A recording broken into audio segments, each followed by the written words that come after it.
नमस्कार, मैं हूं आप सभी के साथ पूजा कविया गोमा। स्वागत है आपका हमारी आज की इस खास पेशकश में। आज हम बात करेंगे कटघरे में माननीयों की। दरअसल प्रवर्तन निदेशालय ने सुप्रीम कोर्ट को बताया है कि देश में 122 मौजूदा और पूर्व सांसदों और विधायकों के खिलाफ मनी लॉन्ड्रिंग के केस चल रहे हैं।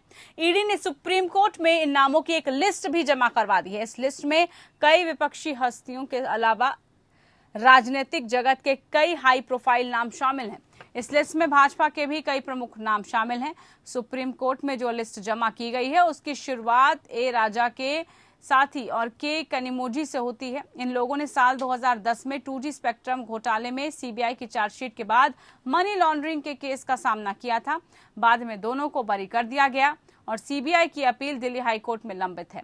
लिस्ट में पी चिदम्बरम और कार्तिक के पिता पुत्र की जोड़ी है। पिता पुत्र की ये जोड़ी दो मामलों का सामना कर रही है। इनमें पहला साल 2012 में एयरसेल मैक्सिस सौदे में गड़बड़ी को लेकर दर्ज किया गया था, जबकि दूसरा 2017 में मीडिया में एफडीआई को मंजूरी को लेकर दर्ज किया गया था। लिस्ट में कई पूर्व मंत्रियों के भी, जो मुख्यमंत्री हैं उनके भी नाम है। इसमें भाजपा के बीएस येदियुरप्पा, कांग्रेस के बीएस हुड्डा, वीरभद्र सिंह जिनका निधन हो चुका है, ओ इबोबी सिंह, जेडीएस के गोंगोंग और साथ ही कांग्रेस के नवाब तुकी और इनेलो के ओपी चौटाला, एनसीपी के चर्चिल और साथ ही कांग्रेस के दिगंबर कामत और अशोक चव्हाण शामिल है। ईडी की इस लिस्ट में शुवेंदु अधिकारी, मुकुल रॉय, फारूक अब्दुल्ला, लालू प्रसाद यादव, जगन रेड्डी और अमरिंदर सिंह का नाम भी शामिल है। ईडी की मौजूदा और पूर्व विधायकों की लिस्ट में तृणमूल के कई ऐसे नाम शामिल हैं जो शारदा घोटाले जैसे मामलों का सामना भी कर रहे हैं। इस बीच सुप्रीम कोर्ट के राजनीति के अपराधीकरण से जुड़े एक मामले में अहम फैसला सुनाया है। सुप्रीम कोर्ट के आदेश के मुताबिक अगर किसी उम्मीदवार पर कोई आपराधिक मुकदमा दर्ज है या फिर किसी मामले में वो आरोपी है तो राजनीतिक दलों को उम्मीदवार के नाम के ऐलान के 48 घंटे के भीतर इसकी जानकारी सार्वजनिक करनी होगी। सुप्रीम कोर्ट ने राजनीतिक दलों के आपराधिक रिकॉर्ड वाली गाइडलाइंस को और सख्त किया है और अपने पुराने फैसलों में सुधार किया है। वहीं सुप्रीम कोर्ट ने एक अहम फैसले में यह भी कहा है कि हाईकोर्ट की इजाजत के बिना सांसदों और विधायकों के खिलाफ आपराधिक मामले वापस नहीं लिए जाएंगे। कोर्ट ने कहा कि राज्य सरकारें संबंधित हाईकोर्ट की इजाजत के बिना केस वापस नहीं ले सकेंगी। सुप्रीम कोर्ट ने भी कहा कि सभी हाई कोर्ट के रजिस्ट्रार जनरल अपने चीफ जस्टिस को सांसद और विधायकों के खिलाफ लंबित निपटारे की जानकारी दे। बहरहाल प्रवर्तन निदेशालय जो मामले दर्ज करती है उसका कन्विक्शन रेट बेहद कम है। 1500 रेट में सिर्फ 9 में ही कन्विक्शन हो पाते हैं। ऐसे में इन कार्रवाइयों पर सवाल भी उठते हैं। सवाल ये भी है कि राजनीति कैसे स्वच्छ होगी जब नेता ही दागी होंगे। सवाल ये भी है कि क्या बदले की कार्रवाई के तहत केस दर्ज किए जाते हैं? क्या ऐसे केस राजनीतिक हिसाब चुकाने के लिए भी दर्ज होते हैं?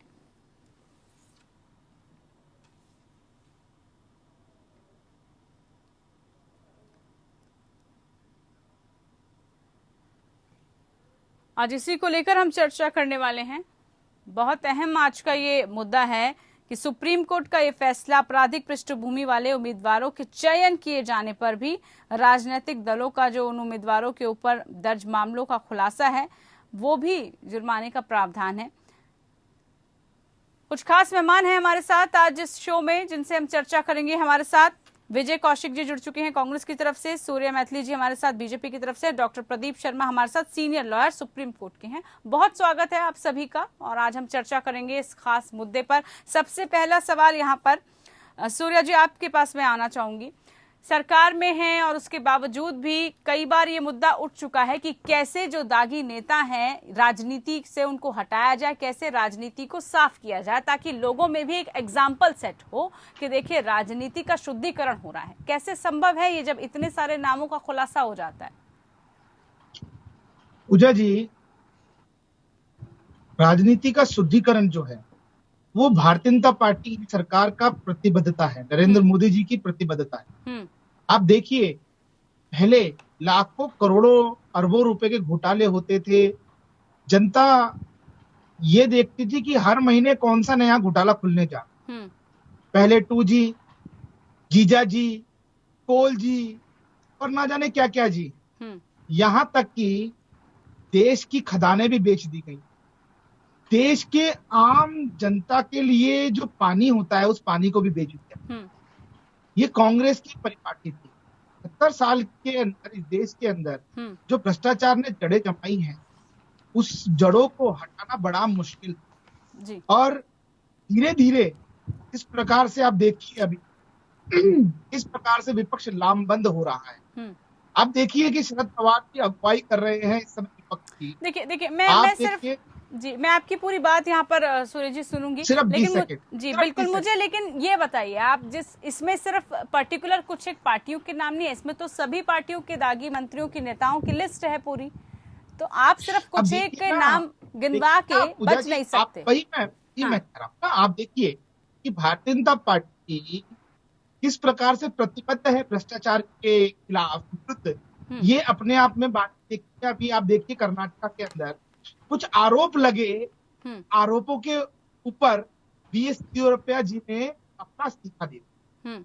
तो ये हमारे यहाँ की पार्टी है। आप देखिए, जिस समय में 1993-94 की मैं बात कर रहा हूँ, हम्म। उस समय में जब मदनलाल खुराना जी का नाम उसमें सिर्फ खुराना लिखा हुआ था, जी जी। और वहां पर एक ये विषय बना, तो उस समय में हमारी राजनीतिक, जिसे कहते हैं कि भ्रष्टाचार के विरोध की जो मुहिम है, उसकी बानगी देखिए कि खुराना साहब ने उस समय में सिर्फ एक डायरी में एक नाम लिखे होने के ऊपर इस्तीफा दे दिया। ठीक तो है। हमारे यहाँ तो ये चलन है ठीक कि है। ईमानदार राजनीति होनी चाहिए। चलिए, मेरा पूरी बात नहीं होनी थी, सिर्फ 20 सेकंड मैं चाहता हूँ, जी। मेरी बीच में बात आपने काट दी थी। तो मैं कहना चाहता हूँ कि आप देखिए किस प्रकार से शरद पवार जी इस समय में पूरे के पूरे विपक्ष के अगुवा बने हुए हैं, और राहुल गांधी जी अगुवा बने हुए हैं। ये दोनों महाभ्रष्टाचारी हैं। इसका अभी वानगी आपने देखी कि किस प्रकार से महाराष्ट्र का जो एक बैंक था, उसमें घोटाला ठीक है। हुआ। वो जांच का विषय है, देखिए वो जांच का विषय है, जांच करा लीजिएगा इस पर। किस प्रकार से आपका ठीक है राहुल सूर्य जी, गांधी सबको टाइम देना पड़ेगा जी। मैं फिर से आपके पास आऊंगी, यहाँ पर मैं आना चाहूंगी आपके पास। डॉक्टर प्रदीप शर्मा जी, आप कैसे इस पूरे मसले को देखते हैं? 1500 कहा जा रहा रेड है, उसमें से 9 में ही कन्विक्शन है। इस तरीके की कार्रवाइयों का मकसद क्या होता है? क्या इन कार्रवाइयों को कैसे समझा जाए? पूजा जी, आपका जो विषय है कि एक तो क्रिमिनलाइजेशन ऑफ पॉलिटिक्स और इन्वॉल्वमेंट ऑफ ईडी, आईटी और जो दूसरी एजेंसीज है, जी जी पूजा जी बहुत ही महत्वपूर्ण मुद्दा लिया है अभी आपने, और मैं आपको बधाई देना चाहूंगा इसके लिए, क्योंकि कहीं ना कहीं ये हर आदमी की साइड से, हर आदमी के साथ जुड़ा हुआ है।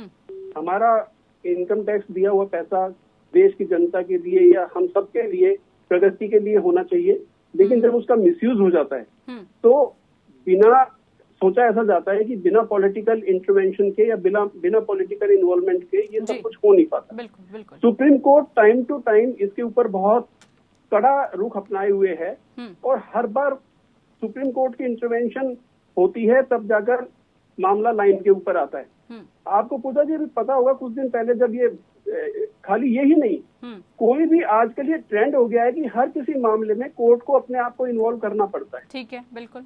और चाहे वो ऑक्सीजन का मामला हो, चाहे मेडिकल फैसिलिटीज का हो, या कोई अन्य मामला हो। तो इस पर आप देखिए, एक्चुअली आजकल देखने में ये भी आता है ये, और ये एलिगेशन भी कह लीजिए इसको आप, कि एक दूसरे के स्कोर्स को सेटल करने के लिए एजेंसीज का यूज किया जाता है। और पूजा जी मैं आपको एक बात बताना चाहूंगा कि जो मनी से रिलेटेड जो भी क्राइम्स हैं, क्योंकि किसी भी क्राइम के अंदर मनी या पॉलिटिक्स में रन करने के लिए पैसे का बहुत महत्वपूर्ण एक रोल होता है उसके अंदर।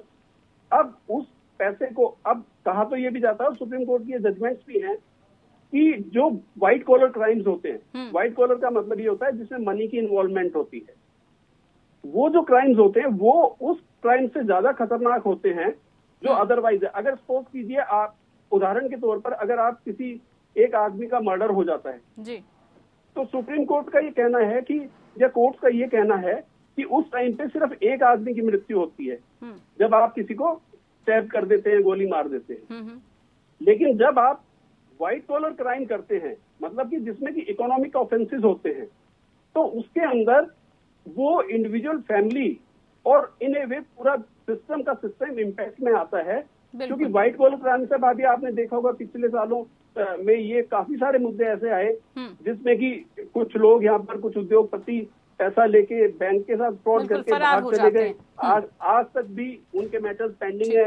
एक एक्सक्यूज सिस्टम, लीगल सिस्टम हमारा एविडेंस बेस्ड है, उस एविडेंस में कुछ ना कुछ कमियां आ जाती हैं। प्रदीप जी, इस तरीके के मामलों में जो पॉलिटिकली इन्वॉल्वमेंट होता है वो बहुत सक्रिय होता है, बिना उनकी मदद के ये सब संभव ही नहीं है। आम जनता से भ्रमित रह जाती है कि बड़े बड़े लोग करके चले जाए और यहाँ पर कोई छोटा सा क्राइम भी कर दे तो वो सालों साल कोर्ट के चक्कर लगाता रहता है, जेल की सलाखों के पीछे रहता है। पूजा जी, मैं ये कहना चाहूंगा कि 2011 से लेकर 2020 तक लगभग 1700 रेड्स हुई।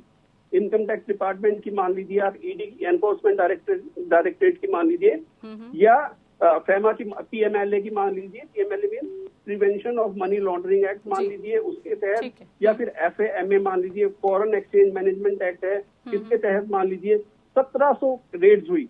लेकिन कन्विक्शन रेट क्योंकि कुछ ना कुछ कमियां ऐसी हो जाती हैं और हमारा क्योंकि सिस्टम एविडेंस बेस्ड है तो वो कन्विक्शन नहीं हो पाती। 1700 में से आपको हैरानी होगी इस बात को जानकर कि सिर्फ 9 कन्विक्शन हुआ है। तो रेट ऑफ कन्विक्शन बहुत कम है। लोगों के अंदर इसका खौफ नहीं है। अगर खौफ होगा तो वो ऑटोमेटिकली अपने आप क्राइम के ऊपर एक चेक आ जाएगा। ठीक है। सुप्रीम कोर्ट की इन्वॉल्वमेंट तो हर जगह रहती है। अभी कुछ दिन पहले सुप्रीम कोर्ट ने कहा कि कोई भी आपराधिक जिसका कोई बैकग्राउंड ऐसा हो जिसके अंदर उसका आपराधिक इतिहास रहा हो किसी भी कैंडिडेट का, आप उस पे वेबसाइट के अंदर जिस भी पॉलिटिकल पार्टी से वो कंटेस्ट करेगा, कम से कम आप उस आदमी के डिटेल्स को अपने वेबसाइट के ऊपर डालेंगे और कम से कम 2 न्यूज़पेपर के अंदर उसको पब्लिश करेंगे ताकि जनता को पता लगे कि आप किस तरह के आदमी को कैंडिडेट। लेकिन अभी रिसेंटली एक सुप्रीम कोर्ट की इन्वॉल्वमेंट हुई, उसमें सुप्रीम कोर्ट ने अपने उस पहले वाले ऑर्डर को अब मॉडिफाई किया है। बिल्कुल ठीक है। अब उन्होंने ये कहा है कि 48 आवर्स जब आप फाइलिंग करेंगे, या तो उसके 48 घंटे पहले आप जब नॉमिनेशन फाइल करने से पहले, और या 2 वीक बिफोर फाइलिंग नॉमिनेशन। तो ये कहा है उन्होंने कि आप अपना उनके बारे में बताएंगे तभी आप कंटेस्ट कर पाएंगे। ठीक है। कांग्रेस की तरफ आना चाहूंगी, विजय कौशिक जी के पास। विजय कौशिक जी, सबसे पहले क्या आप इस पूरे मुद्दे पर कहेंगे, क्योंकि चाहे दागी नेताओं की बात है, वो तो तमाम पार्टियों की ये रिवाज भी रहा है और तमाम पार्टियों की इसमें भूमिका बहुत अहम रही है शुरुआत से, लेकिन अब इसको कैसे सुधारा जा सकता है, कैसे इसमें सुधार आए, क्योंकि ये सभी के इन्वॉल्वमेंट से होगा। ये किसी पर्टिकुलर एक आध पार्टी या एक दो नेताओं की बात नहीं है, ये संपूर्ण राजनीति की बात है। आपके चैनल ने जो मुद्दा उठाया है इसके लिए मैं आपको बधाई देता हूँ। इसमें कोई शक नहीं है कि राजनीति में शुद्धिकरण होना चाहिए, और राजनीति ही क्यों, न्यायपालिका में भी शुद्धिकरण होना चाहिए और कार्यपालिका में भी शुद्धिकरण होना चाहिए। समाज के जो हमारे चारों स्तंभ हैं सब में शुद्धिकरण होना चाहिए, तभी इस देश का शुद्धिकरण होगा। अब शुद्धिकरण क्यों नहीं हो रहा, उसके क्या कारण है? तो उसका कारण है कि सबके अपने अपने स्वार्थ हैं। राजनीति के झूठ को देश की जनता ने स्वीकार कर लिया है, इसके कारण राजनीति अशुद्ध हो गई है। आप कहेंगे कि जी कैसे झूठ को स्वीकार कर लिया? जैसे चुनाव में तमाम तरह के झूठ राजनीतिक दलों द्वारा बोले जाते हैं और भाजपा इस मामले में अवार्ड प्राप्त कर चुकी है। मोदी जी ने कहा था चुनाव से पहले अच्छे दिन आएंगे, इन्होंने सपने दिखाए कि ये जो आरक्षण रूपी व्यवस्थाएं हैं या देश पर जो सब्सिडी दे देकर बोझ बढ़ रहा है और हम ये करेंगे, हर आदमी को रोजगार होगा और चीजें होंगी, लेकिन कोई प्लानिंग उन्होंने पेश नहीं की थी देश के सामने, केवल जुमले छोड़े थे। इसी तरह से केजरीवाल जी, हम पानी फ्री देंगे, हम बिजली फ्री देंगे। अरे भाई, जनता को इनसे सवाल तो ये करना चाहिए कि भाई आप कैसे फ्री दे देंगे? आप एक चीज देखिए, सरकार कुछ भी फ्री देती है, सब्सिडी देती है, तो उसका बहुत अल्टीमेटली आम जनता के ऊपर ही पड़ता है ना। तो भाई तुम अपनी चुनावी राजनीति के तहत इस देश को बर्बाद करने की तरफ अग्रसर रहते हो। आपके अपने फायदे होते हैं। ठीक है विजय जी देखिए, मुद्दे पर बात हम करेंगे। कई बार ऐसा होता है कि कार्रवाई की बात की जाती है। आपने कार्रवाई की बात की, मैं इसमें स्पष्ट कर दूं, आप कानून ले आइए कि पुलिस अफसर को मुकदमा दर्ज करेंगे किसी के भी खिलाफ। अगर कोर्ट में वह साबित नहीं होता है तो उस पुलिस अफसर के खिलाफ कार्रवाई होगी। नहीं तो क्या बदले की भावना के तहत कार्रवाई की जाती है? जब कोई भी सरकार अगर सत्ता में होती है तो वो कहती है कि हम तमाम जो है छापेमारी करवा देंगे और उसके बाद सब मोदी जी ने कहा था चुनाव से पहले कि सत्ता में आए तो राहुल गांधी जी जेल में होंगे, सोनिया जी जेल में होंगे, कांग्रेस के नेता जेल में होंगे। अब हुआ क्या है कि इन्होंने गांधी परिवार के खिलाफ कुछ झूठे मामले दर्ज किए हैं और कांग्रेस के जिन नेताओं ने इनसे हाथ जोड़ लिए उनको इन्होंने बीजेपी में शामिल कर लिया। उनके खिलाफ कोई जांच नहीं, वो सब तो हो गए शुद्ध क्योंकि बीजेपी में चले गए। और जो लोग इनके सामने झुके नहीं, जो इनकी तानाशाही के खिलाफ लड़ रहे हैं, उनके खिलाफ मुकदमे दर्ज हैं, आज भी हो रहे हैं। तो ये इन मुकदमों की सच्चाई है।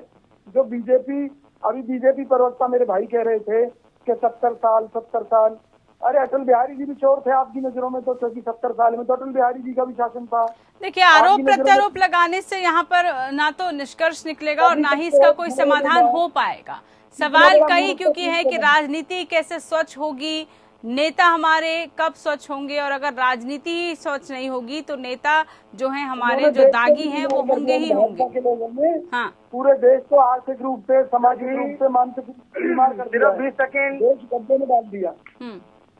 ठीक है सूर्य जी, राजनीति को हम कैसे साफ सुथरा कर पाएंगे जब नेता ही दागी होंगे? और अक्सर ऐसा क्यों होता है कि एक अगर सरकार सत्ता में आती है तो फिर वो तमाम तरह की छापेमारियां शुरू करवा देती है। सिर्फ बदले की भावना से ये सब किया जाता है क्या? सिर्फ केस दर्ज हो जाए, बदला हो जाए, राजनीतिक हिसाब किताब हो जाए, ये सब चुकाने के लिए ये होता है क्या? लोगों को भ्रमित करने के लिए? पूजा जी, मुझे राष्ट्रकवि की एक लाइनें याद आ रही है, चंद पंक्तियां कि हो गई है पीर पर्वत की पिघलनी चाहिए, इस हिमालय से कोई गंगा निकलनी चाहिए। और सिर्फ हंगामा खड़ा करना मेरा मकसद नहीं, मेरी कोशिश है कि यह सूरत बदलनी चाहिए। तो भारतीय जनता पार्टी की तो सदैव सूरत रही है कि इस देश के अंदर भ्रष्टाचार मुक्त भारत हो। 1948 में जब जवाहरलाल नेहरू जी प्रधानमंत्री बने देश आजाद होने के बाद, उसके बाद ही कांग्रेस की नींव में भ्रष्टाचार है।